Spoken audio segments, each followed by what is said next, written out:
ಇವತ್ತು apartment federation ಜೊತೆ DCM meeting ಮಾಡಿದ್ರು. ಆದ್ರೆ ಇದೇ ಮೀಟಿಂಗ್ ನಲ್ಲಿ ಡಿಕೆಶಿ ಗರಂ ಆಗಿದ್ರು, ವಾರ್ನಿಂಗ್ ಕೂಡ ಕೊಟ್ಟಿದ್ರು. ಅದ್ಯಾಕೆ ಅಂತ ತೋರಿಸ್ತೀವಿ ನೋಡಿ.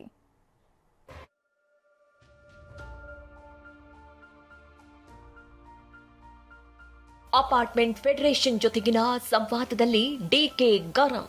ನಾನು ಯಾರು ಅಂತ ಗೊತ್ತಿಲ್ಲ ಅಂತ ಕಾಣ್ತದೆ. ಬೇಡಿಕೆಗಳ ಪತ್ರಕ್ಕೆ ಕೋಪ, ಬ್ಲಾಕ್ ಮೇಲ್ಗೆ ಹೆದರಲ್ಲ ಎಂದು ಕೆಂಡ. ನನಗೆ ವಾರ್ನ್ ಮಾಡೋದು, ಕಾಶನ್ ಮಾಡೋದು ಇವೆಲ್ಲ ಯಾರ ಹತ್ರ ಇಲ್ಲ. ಡಿಸಿಎಂ ಡಿಕೆ ಇವತ್ತು ಬೆಂಗಳೂರಿನ ಅಪಾರ್ಟ್ಮೆಂಟ್ ನಿವಾಸಿಗಳ ಜೊತೆ ಸಂವಾದ ನಡೆಸಿದ್ರು. ವಿಧಾನಸೌಧದ ಬ್ಯಾಂಕ್ವೆಟ್ ಹಾಲ್ನಲ್ಲಿ ಸಮಸ್ಯೆ ಆಲಿಸಿದ್ರು. ನಗರಾಭಿವೃದ್ಧಿ ಇಲಾಖೆ ಹಾಗೂ ಜಿಬಿಎ ಈ ಸಂವಾದ ಕಾರ್ಯಕ್ರಮ ಆಯೋಜಿಸಿತ್ತು.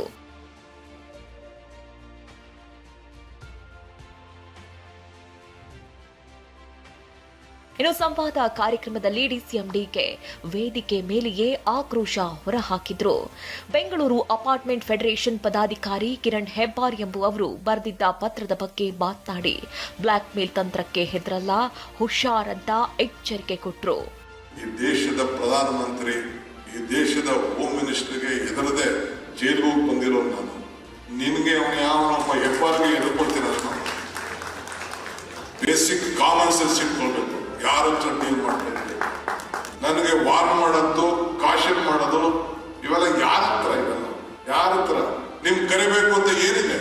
ವಿ ರೆಸ್ಪೆಕ್ಟ್, ವಿ ನೋ ಇದು ಹ್ಯೂಮನ್ ರಿಲೇಶನ್ಶಿಪ್ ಎಷ್ಟಿದೆ, ನಿಮ್ ಶ್ರಮ ಎಷ್ಟಿದೆ, ನಿಮ್ ಫಲ ಏನಿದೆ ಅಂತ.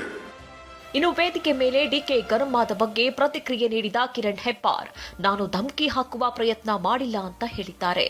ನಾನು ಯಾವುದು ರಾಜಕೀಯ ಆಗಿ ಹೋಗಿಲ್ಲ. ಇದು ನಾನು ಒಂದು ಅಪಾರ್ಟ್ಮೆಂಟ್ ಅಲ್ಲಿ ಇರೋದು ಅಂಡ್ ನಾನು ಅಪಾರ್ಟ್ಮೆಂಟ್ ಫೆಡರೇಷನ್ ಕಮಿಟಿ ಮೆಂಬರ್ ಇರೋದ್ರಿಂದ ನಮ್ಮ ರೆಸ್ಪಾನ್ಸಿಬಿಲಿಟಿ ಇರೋದ್ರಿಂದ ಇದಾದಷ್ಟು ಬೇಗ ಗೌರ್ಮೆಂಟ್ ಇದನ್ನ ಅಮೆಂಡ್ ಮಾಡಲಿ ಅಂತ ರಿಕ್ವೆಸ್ಟ್ ಮಾಡ್ತಾ ಇರೋದು ಅಷ್ಟೇ. ಈ 1972 ಆ್ಯಕ್ಟಲ್ಲಿ ಅದನ್ನು ಅಮೆಂಡ್ಮೆಂಟ್ ಮಾಡಿ ಎಲ್ಲರಿಗೂ ಅನುಕೂಲ ಆಗಿರಲಿ ಅಂತ ನಮ್ದು ಅಷ್ಟೇ ರಿಕ್ವೆಸ್ಟ್ ಇದ್ದಿದ್ದು. ಇನ್ನು ಡಿಕೆ ಮಾತಿಗೆ ಬಿಜೆಪಿ ನಾಯಕರು ಕಿಡಿಕಾರಿದ್ದಾರೆ. ಟ್ವೀಟ್ ಮೂಲಕ ಆರ್ ಅಶೋಕ್ ಆಕ್ರೋಶ ಹೊರಹಾಕಿದ್ರೆ ಅವರ ಪ್ರವೃತ್ತಿ ಗೊತ್ತಿದೆ ಅಂತ ಪ್ರಹ್ಲಾದ್ ಜೋಶಿ ಬೆಂಕಿ ಉಗುಳಿದ್ದಾರೆ. ಅವ್ರ ಪ್ರವೃತ್ತಿನ ಅವ್ರ ಮೊದಲು ಯಾರು ಶಿಷ್ಯ ಹತ್ತಾರಂತ ಎಲ್ಲರಿಗೂ ಗೊತ್ತದ. ಅವ್ರ ಪ್ರವೃತ್ತಿನ ಅವ್ರ ಮೊದಲು ಯಾರು ಶಿಷ್ಯ ಹತ್ತಾರಂತ ಎಲ್ಲರಿಗೂ ಗೊತ್ತದ.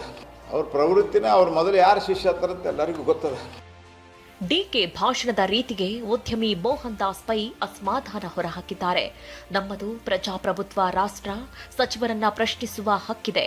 ಈ ರೀತಿ ಮಾತನಾಡೋದು, ಭಯ ಹುಟ್ಟಿಸೋದು ತುಂಬಾ ತಪ್ಪು ಅಂತ ಸಾಮಾಜಿಕ ಜಾಲತಾಣದಲ್ಲಿ ಅಸಮಾಧಾನ ಹೊರಹಾಕಿದ್ದಾರೆ.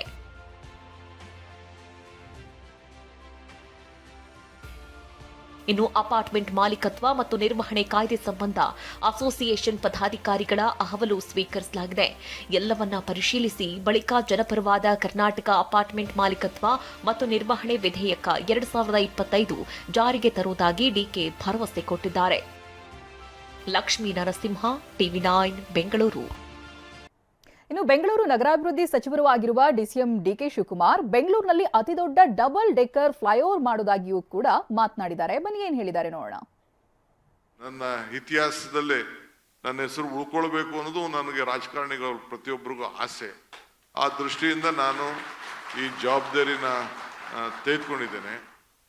ಸೊ ಹೆಂಗೆ ವೆಹಿಕಲ್ಗಳನ್ನ ನಿಲ್ಲಿಸೋದು, ಸೊ ಅದಕ್ಕೆ ಬೇರೆ ಎಲ್ಲ ನಾನು ಸ್ಟಡಿ ಮಾಡಿದ್ದೀನಿ. ಥ್ರೂಔಟ್ ವರ್ಲ್ಡ್ ಸ್ಟಡಿ ಮಾಡಿದ್ದೀನಿ, ಥ್ರೂಔಟ್ ಕಂಟ್ರಿ ಸ್ಟಡಿ ಮಾಡಿದ್ದೀನಿ. 40 ಕಿಲೋಮೀಟರ್ ಡಬಲ್ ಡೆಕ್ಕರ್ ಮಾಡ್ತಾ ಇದ್ದೀವಿ. ಒಂದ್ ಕಡೆ ಫ್ಲೈಓವರ್ ಇರ್ತದೆ, ಅದ್ರ ಮೇಲ್ಗಡೆ ಮೆಟ್ರೋ ಹೋಗ್ತದೆ. ಫಸ್ಟ್ ಟೈಮ್ ಇದು ಹಿಸ್ಟ್ರಿ ಆಫ್ ಇಂಡಿಯಾ. 6 ಕಿಲೋಮೀಟರ್ ಅಲ್ಲೇ ಮಾಡಿದೀವಿ ಟ್ರಯಲ್, ಇನ್ನು 43 ಮಾಡಿದೀವಿ. 50 ಕಿಲೋಮೀಟರ್ ಬೆಂಗಳೂರಲ್ಲಿ ಡಬಲ್ ಡೆಕ್ಕರ್ ಆಗ್ತದೆ ಅಂತಂದ್ರೆ ಇಡೀ ದೇಶದಲ್ಲೇ, ಭಾರತ ದೇಶದಲ್ಲೇ ಅಷ್ಟು ದೊಡ್ಡ ಚಿಂತನೆ ಯಾರು ಮಾಡಿರಲಿಲ್ಲ.